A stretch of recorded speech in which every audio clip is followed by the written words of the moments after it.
kayo, Sir PP, at sa lahat po ng inyong tagapakinig. Ako po ay isa sa marami yung silent listener at tawagin niyo na lang ako sa pangalang Rogelio. Ang kwento po na aking ibabahagi ay karanasan po ng lolo Pablo ko na isa pong kilalang manggagamot sa lugar namin sa probinsya. Ayon po sa kanya, nung siya ay may 9 na taong gulang, bigla na lamang siyang nagkasakit na ipinagtirik na di umano siya ng kandila ng kanyang mga magulang at kapatid sa pag-aakalang siya ay patay na dahil nangitim na ang buong niyang katawan at hindi na humihinga. Ngunit pagsapit ng hating gabi ay bigla na lamang siyang nagising at humingi ng tubig pagkat uhaw na uhaw ang kanyang pakiramdam. Matapos ang pangyayaring iyon ay hindi na naging normal pa ang kanyang pamumuhay bilang isang bata. Lagi na siya nakaririnig ng mga tinig. Hanggang isang araw nga ay may narinig siyang tinatawag ang kanyang pangalan. Pilit niya itong hinahanap ngunit hindi niya makita. Inaanyayahan siya nito kaya kanyang sinundan ang boses na iyon kung saan nagmumula hanggang sa pipi niya ang masukal na kagubatan. Doon ay dumami pa ang mga tinig na nagsasalita na ang natatandaan niyang binabanggit ng mga ito ng paulit-ulit ay ang kanyang pangalan at ang katagang tanggapin mo. Habang tumatagal ay lumalakas ang mga boses na iyon kaya napilitan siya magtakip ng kanyang tenga hanggang sa di na niya natandaan pa ang mga sumunod na pangyayari pagkat siya ay nawalan na ng ulirat. Nang magkamalay ay nakaramdam siya ng kakaiba sa kanyang katawan. Naging matalas ang kanyang mga sentido tulad ng pandama, pandinig at paningin. Kanya ring napansin na tila napakagaan ng kanyang pakiramdam. Pagbalik niya sa kanilang tahanan ay naabutan niya nag-aalala ang kanyang ina at mga kapatid. Ang kanyang ama naman ay wala pagkat hinanap siya nito. Kinagabihan ay di makatulog ang batang si Pablo pagkat samot-sari ang kanyang naririnig at nakikitang bisyon sa kanyang isipan. Nang bigla na lamang siyang napasigaw ng malakas, dahilan para magising ang kanyang mga magulang at kapatid. Agad siyang pinuntahan ng mga ito. Nagtanong ang kanyang ina kung bakit siya sumigaw ng malakas. Sinabi niyang nakakita siya ng aswang. Nang marinig iyon ng kanyang ama, ay mabilis itong lumabas na hawak ang ikat sa isang kamay at asin naman sa kabila. Naririnig nilang sumisigaw sa labas ng bahay ang kanilang ama. Napilit pinalalabas ang aswang. Ilang sandali pa ay pumasok na ito sa kanilang bahay at sinabing wala naman siyang nararamdamang kakaiba. Na ang nakita pala ni Pablo sa kanyang isipan ay malayo pala iyon sa kanila. Sinabi nitong naroon di umano ang aswang sa isang malaking puno na nakatingin sa isang bahay. Dahil sa mga tinura ni Pablo ay lubhang nag-alala ang kanyang mga mahal sa buhay at napabulalas ang kanyang ina ng mga katagang ano na ba ang nangyayari sa iyo anak. Sabay niyakap siya nito ng mahigpit. Kinabukasan ay pumasok na muli si Pablo sa kanilang paaralan. Kasabay niya ang kanyang mga nakakatandang kapatid. 4 silang lahat at siya ang bunso. Ang kuya nilang si Cardo na siyang pinakapanganay nila ay nasa mataas na paaralan na. Ang sumunod naman dito ay babae na nasa ika-6 na baitang at ang pangatlo na isa ring babae ay nasa ika-4 naman na baitang. Si Pablo naman ay nasa ika-3 baitang na. Noong hapon ay matyaga nilang hinintay ang kanilang kuya. Magkalapit lamang ang paaralan na kanilang pinapasukan. Nang dumating ito ay nabigla sila sapagkat iniinda nito ang pananakit ng kanyang tiyan na namumutla na ito. Kaya mabilis nila itong inalalayan na nagsabi pa ito na nangihina raw siya at nananakit pati ang kanyang mga kasukasuan. Kaya naisip ni Pablo na sumaglit sa bahay ng kanilang kaanak na malapit sa paaralan. Pagdating niya sa bahay ng kanilang kaanak, sinabi niya sa kanilang tiyo Abe na kung maaari bang mahiram ang isa nitong kalabaw pagkat malayo pa ang sa kanila at kailangan ng kanilang kuya na nangihina na dahil sa hindi pa nilang malamang sakit. Pumayag naman ito, kaya kanilang pinasakay ang kanilang kuya doon. Pagdating sa bahay ay agad nila itong inasikaso. Hindi mapakali ang kanilang ina. Ang kanilang ama naman ay kumuha ng 10. Matapos lapatan ng mga pangunang lunas ang kanilang kuya, ay tila walang naging pagbabago. Napansin ni Pablo ang pag-aalala sa kanilang mga magulang. Nakaramdam siya ng matinding awa sa kanyang kuya. Hinawakan niya ito sa kamay. Napapikit siya upang umusal ng maikling panalangin. Nang biglang may nakita siya sa kanyang isipan. Kitang-kita niya ng malinaw sa kanyang balintataw ang tila isang tagpo na naroon ang kanyang kuya at inabutan nito ng kapirasong tinapay ng isa nitong kamag-aral. At malinaw sa kanyang pangitain ang tila pulbos na nakapaloob sa tinapay. Ngunit di niya mawari kung anong uri ng bagay iyon. Nang mawala ang kanyang pangitain, ay napatilat na rin siya. Na nakita naman niyang naroon ang kanyang mga magulang at iba pang mga kapatid na nakapaikot sa kanya. Na kanina pa pala siya ng mga ito pinagmamasdan. Mabilis niyang tinungo ang kanilang kusina. Nagpadinga siya ng apoy at isinalang ang kawali. Dinampot niya ang asukal na pula at inilagay niya iyon sa kawali. Kanya iyong sinangap.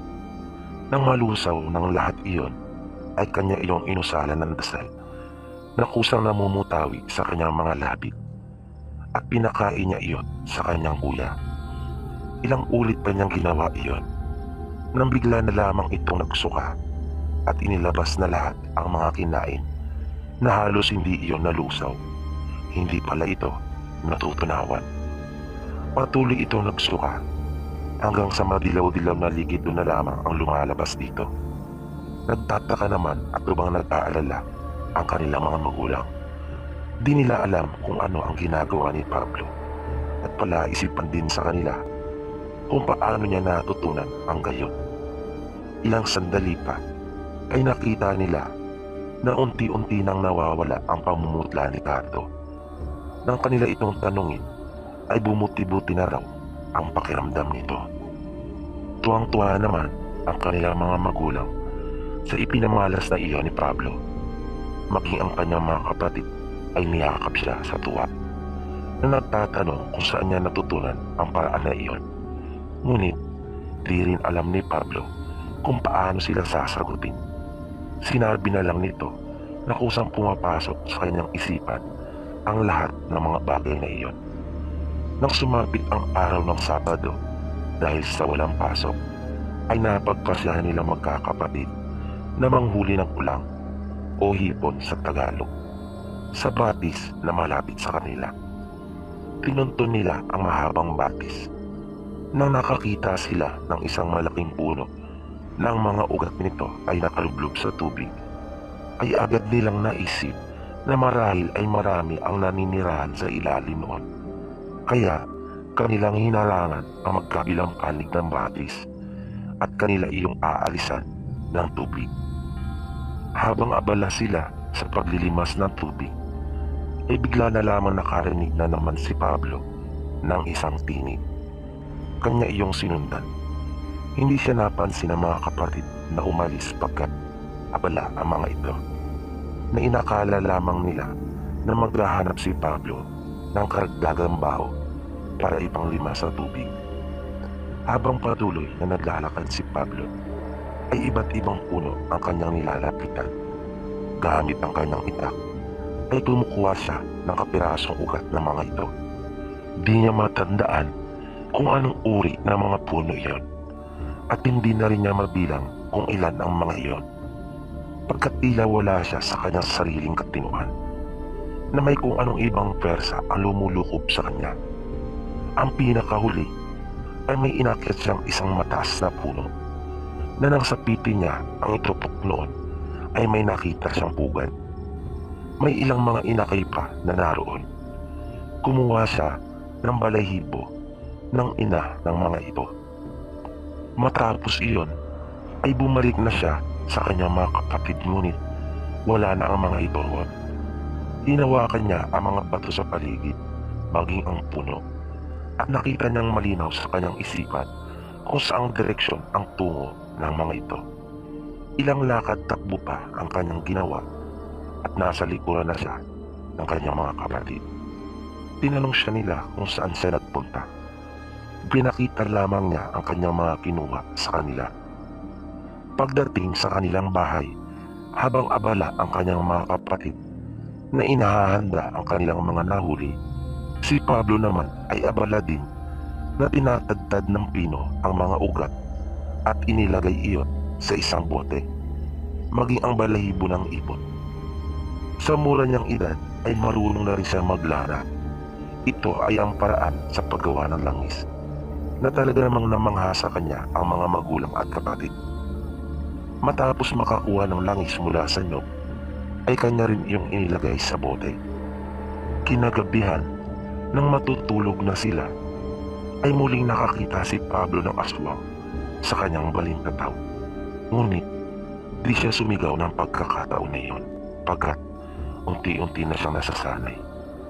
Kahit pa nga noong oras na iyon, ay malapit iyon sa kanila, at ang kanilang bahay talaga ang punteriya nito. Napansin niyang agad na kumulo ang langis sa bote na kanyang ginawa, at nakita niya sa kanyang isipan na dumapo ang aswang sa isang puno na katabi lamang ng kanilang bahay. Bumangon siya at kumuha ng ilang piraso ng walis tingting na napansin pala siya ng kanyang mga magulang, habang ang kanyang mga kapatid naman ay tulog na tulog at naghihilig pa. Di siya tinanong ng kanyang mga magulang, sa halip ay sinundan siya ng mga ito. Lumabas si Pablo ng kanilang bahay at narinig ng kanyang mga magulang na may iniusal pa ito, at mabilis na tumakbong palapit sa may puno. Kanyang iwinasiwas ang walis tingting sa direksyon ng aswang. Gulat naman ang kanyang mga magulang sa kanilang nakita habang nakamasid sila sa may pintuan ng bahay. Na hindi naman tumatamang talaga ang mga tingting, ngunit panay ang sigaw ng aswang na lubha itong nasasaktan. Na umaangil pa ito at takmang lalaban, na galit at gustong sugurin si Pablo. Ngunit di nito makaya ang sakit na nararamdaman, na tila may kung anong pwersa na tumatama dito. Gayong hindi man lang dumadampi ang walis sa kanya. Nakalaunan nga ay lumipat na itong palayo.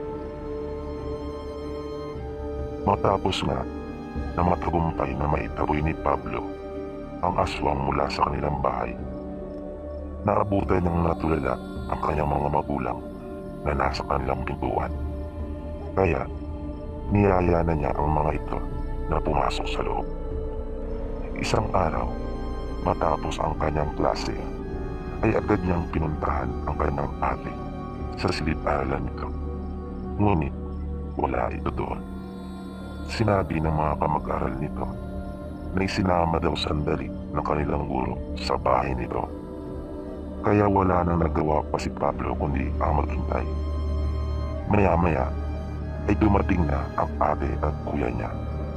Ngunit wala pa rin ang kanyang ating si Rosie na nasa ika-6 na betang.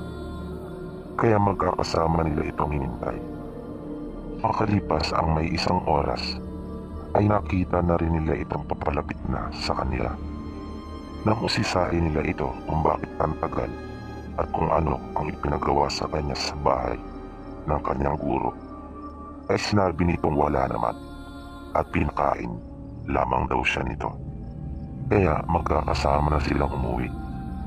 Inabutan na sila ng dilim sa daan, kaya kanila nang sinindihan ang muron na kanilang daladala. Nag-ipon na rin sila ng mga tuyong dahon ng nyog at sinindihan din iyon. Nang laking gulat nila, nang bigla na lamang lumundo at humarang sa kanilang daraanan ang puno ng kawayan, na nagpasigaw pa ang kanilang mga kapatid na babae. Nagsalita si Pablo at sinabing, "Makikiraan lamang kami, kaibigan." At dahan-dahan pa itong lumakad papalapit sa puno ng kawayan. At nakita ng kanyang mga kapatid na nakatingala ito na may kinakausap. Ilang sandali pa ay bumalik na sa dating ayos ang mga kawayan at naghawan ang kanilang daraanan, na nagpasalamat pa noong huli ang bunso nilang kapatid na si Pablo, na ipinagtaka naman nila pagkat wala silang nakikitang anuman. Pagdating nila ng bahay ay agad na ikinuwento ng kanyang mga kapatid ang nangyari.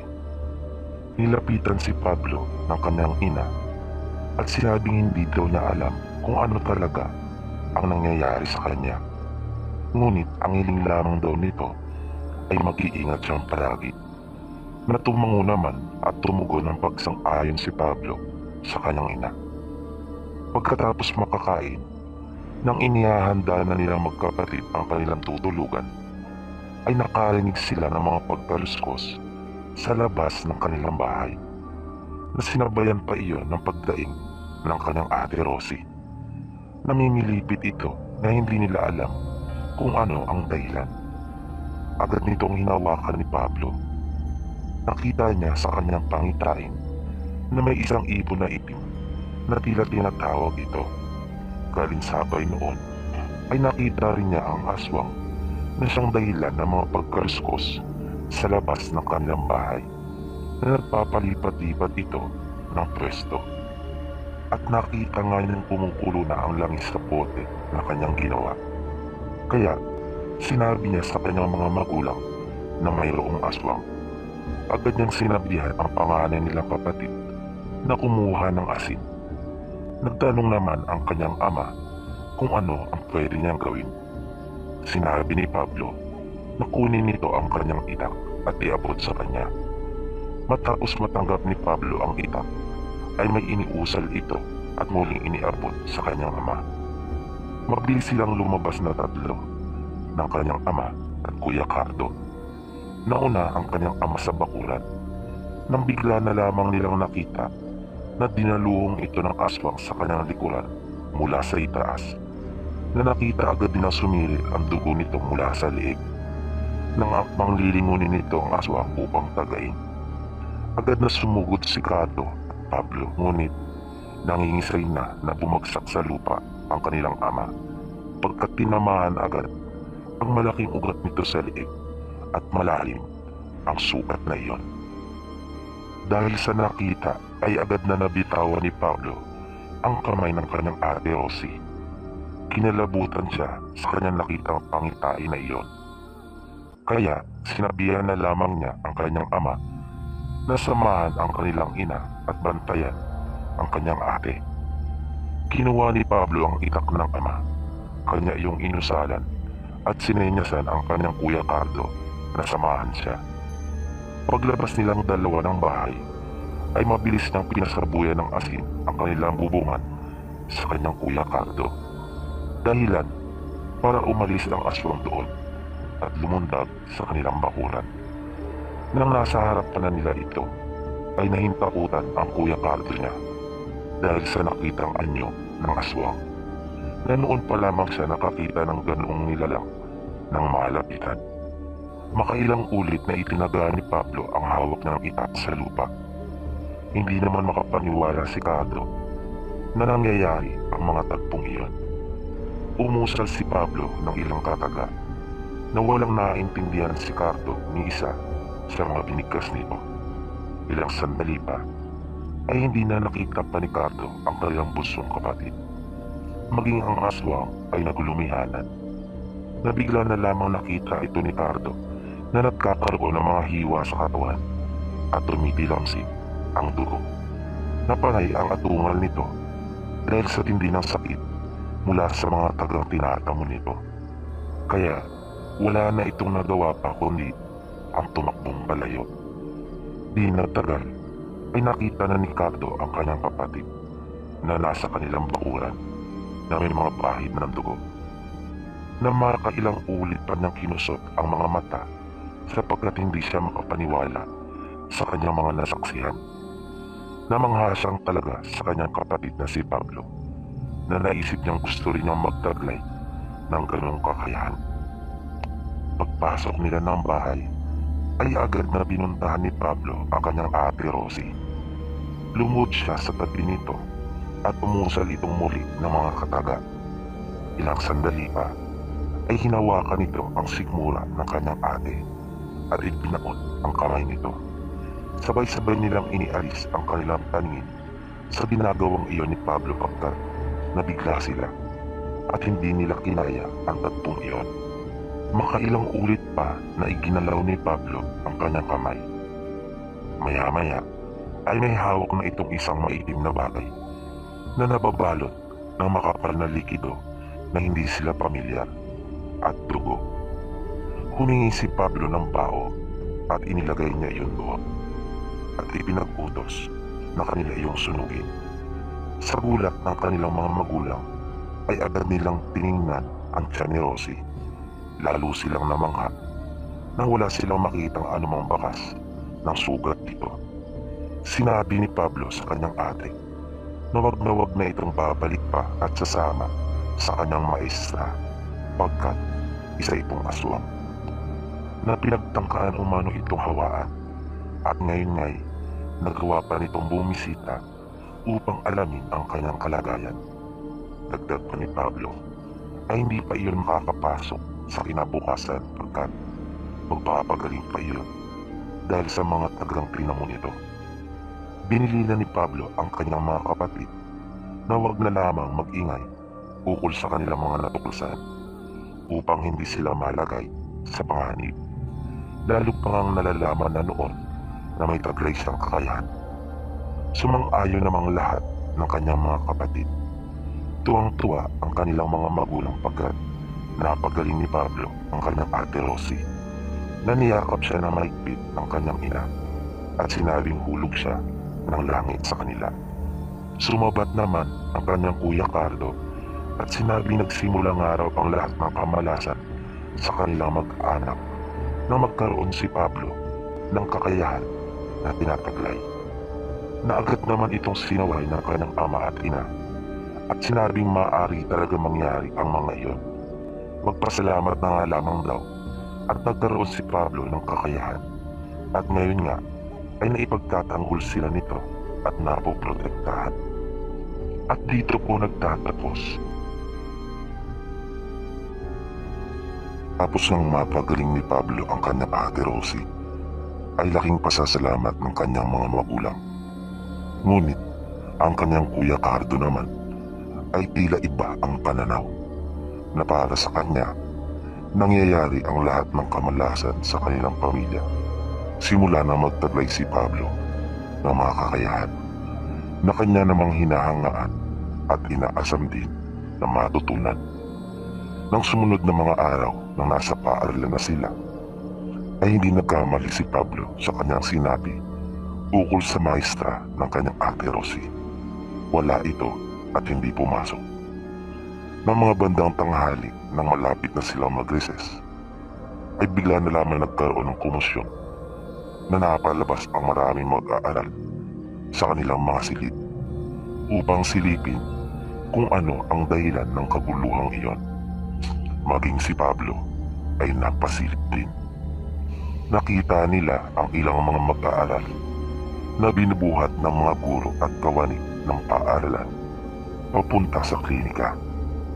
Mabilis na kumalat ang balita sa loob ng kanilang paaralan na ang mga mag-aaral di umano ay sinasabihan ng mga masasamang espiritu na walang nagawa ang mga tao sa klinika ng kanilang paaralan, na nakita pa nilang nagwawala ang mga ito nang sumilip si Pablo sa bintana ng klinika kasama ang ilan niyang mga kamag-aral.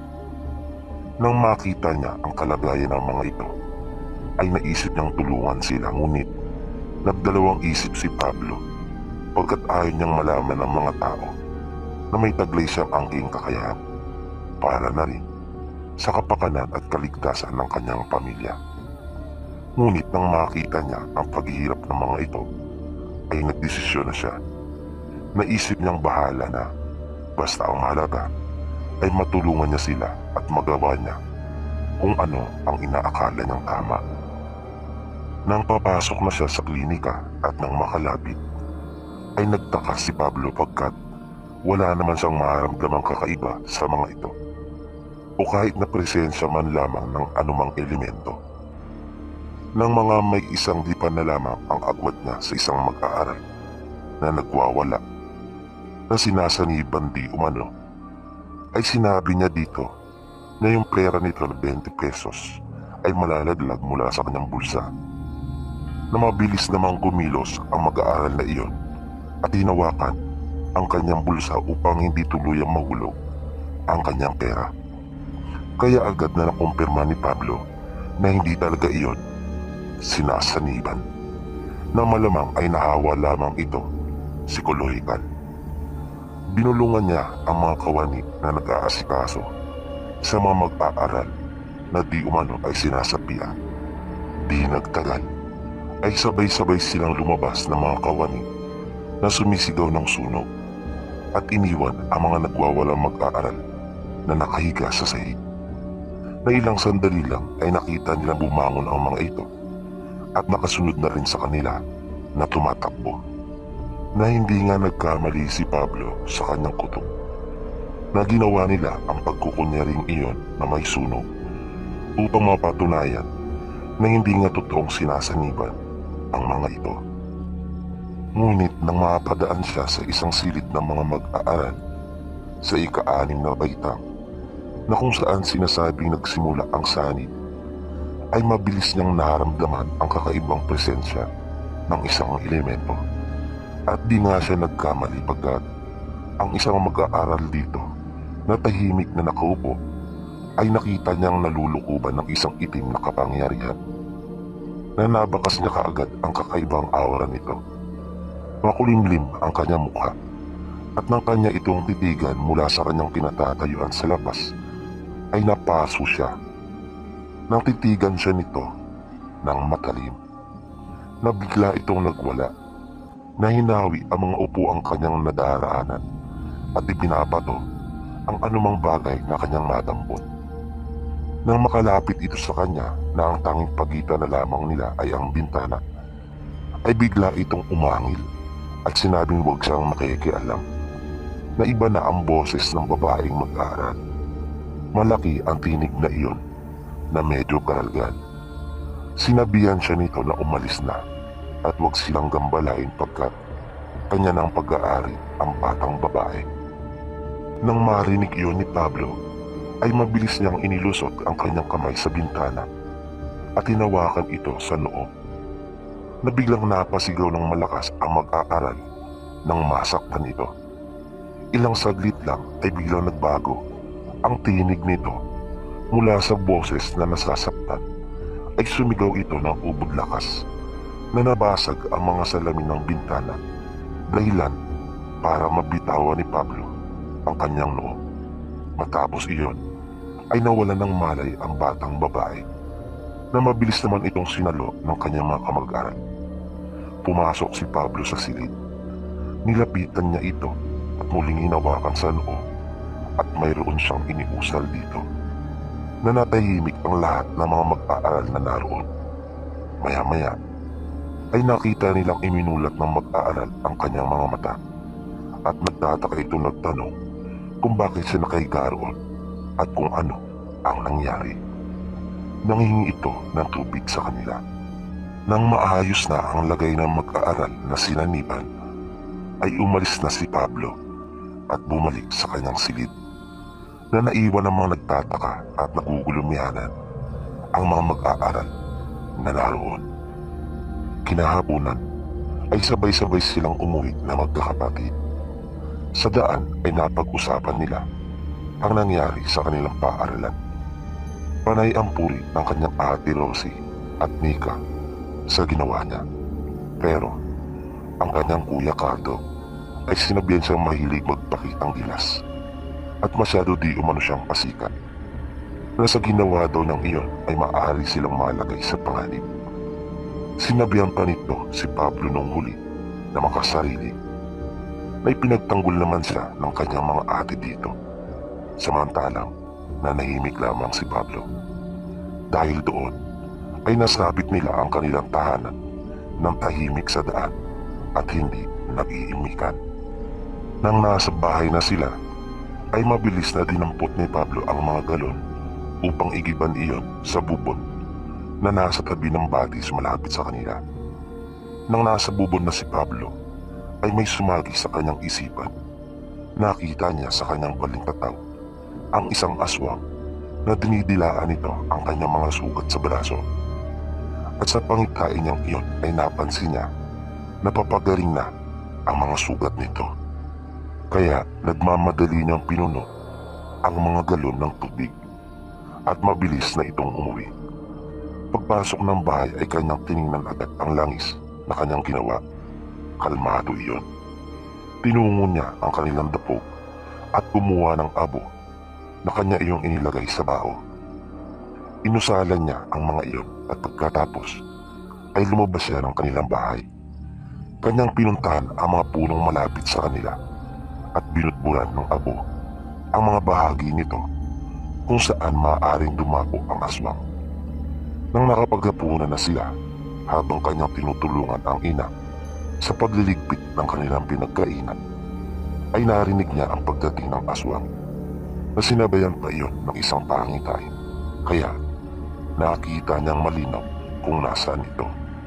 Naisip niyang ayaw talagang tantanan ang kanyang ate Rosie na maestra nito.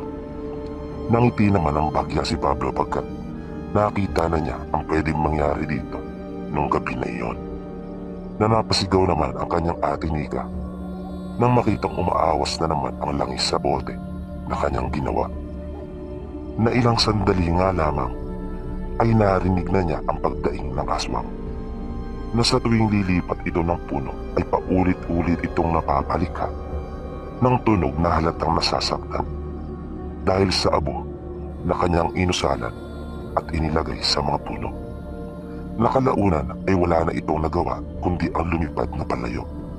Ngunit bago pa ito tuluyang umalis ay dumapo ito sa kanilang bubungan at kanyang sinira ito sa galit at nagawa nito mabaklas ang isang maliit na bahagi nito, na nagulat naman ang kanyang mga kapatid. Ngunit hindi naman nila nakita ang gumawa noon pagkat madilim. Nang natutulog na sila ay nagising ang kanyang ate, hindi upang umihi kundi dahil sa may naririnig ito na nasa silong ng kanilang bahay. Agad nitong ginising si Pablo at sinabi ang ukol dito, na agad namang napabalikwas sapagkat naramdaman niyang mayroon ng nasa silong ng kanilang silid na tinutulugan. Narinig niya ang isang baboy na sumisingasing at sumisinghap-singhap.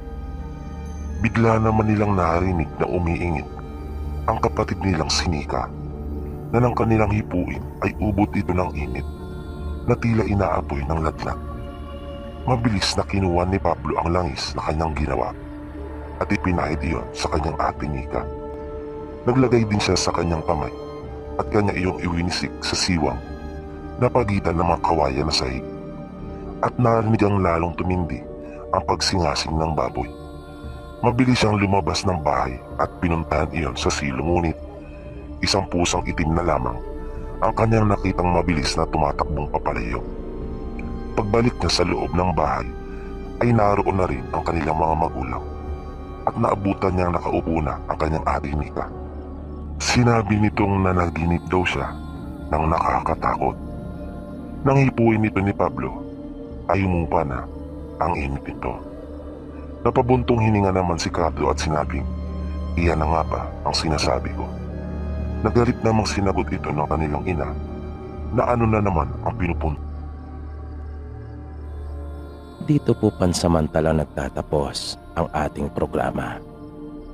At sana po'y inyong nagustuhan ang kwentong ating itinampo sa pagkakataong ito.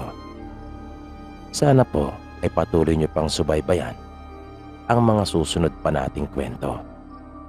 Maraming salamat po at hanggang sa muli.